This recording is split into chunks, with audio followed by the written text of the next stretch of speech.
આજે શાળાની મુલાકાત લઈ અને વાવાઝોડા અંતર્ગત ખાસ કંઈ શાળાને નુકસાન ન થાય એની ચિંતા કરી છે.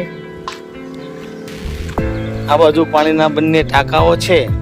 આ બંને ટાંકાઓને થોડા થોડા પાણીથી ભરી દીધા છે, એટલે વાવાઝોડાના કારણે કદાચ કંઈ બને તો વજનના કારણે તે ટકી રહે એટલા માટે થોડા થોડા ભરી દીધા છે. ઉપર પણ ઢાંકણા ઉપર પણ પથ્થર મૂકી દીધા છે.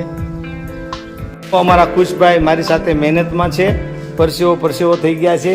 આડી અવળી ખુરશીઓ, બારી બારણા બંધ કરવાનું ઘણું બધું કામ હતું, તે અમે બંને મિત્રો કામ કરી રહ્યા છીએ. આપણે બારી બારણા બંધ કરો, કારણ કે વાવાઝોડાની અસર છે. અંદર બારીઓ પણ ખુલ્લી ન હોવી જોઈએ, બારીઓ બંધ કરો. ખાસ આજે શાળાની મુલાકાત એટલા માટે લેવામાં આવી છે. બારી બારણાઓ બંધ કરી દે ખુશલા, બધી જગ્યાએ. ચાલો,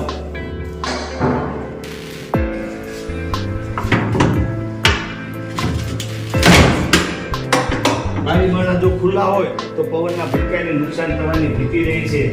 એટલા માટે આપણે એકવાર દરેક મિત્રોએ શાળામાં અત્યારે જવું જોઈએ અને શાળામાં જઈને કંઈ નુકસાન ન થાય એના માટે બારી બારણાઓ પેક કરી દેવા જોઈએ.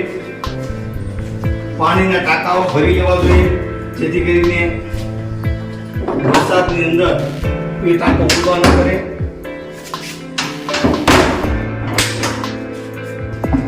ખુશભાઈનો જુઓ તમે, પાછળ પરસેવો થઈ ગયો છે. નાનો દીકરો ધોરણ 3 માંથી 4 માં પહોંચ્યો છે, પણ એ મારી મદદમાં છે. બધી બાજુ અમે જોઈ રહ્યા છીએ કે નુકસાન થયેલી વસ્તુ આડી અવળી પડી નથી ને, બરાબર. અંદર તો બરાબર છે. ઉપર જઈએ ખુશભાઈ, ઉપર જો કંઈ તકલીફ હોય તો ઉપર પણ આપણે થોડું વ્યવસ્થિત કરી દઈએ. એક બાજુ તમે જુઓ, વરસાદ એટલો ચડેલો છે, હમણાં ધોધમાર પડશે એવી સ્થિતિ છે.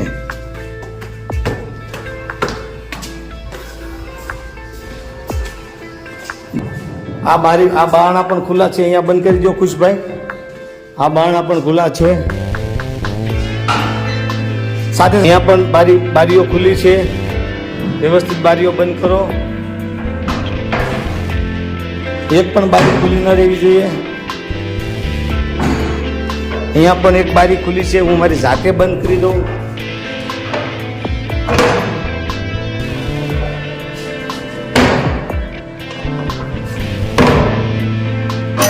બધા બારણા ખુલ્લા હતા, કારણ કે રંગકામ વાળા રંગ કરીને જતા રહ્યા.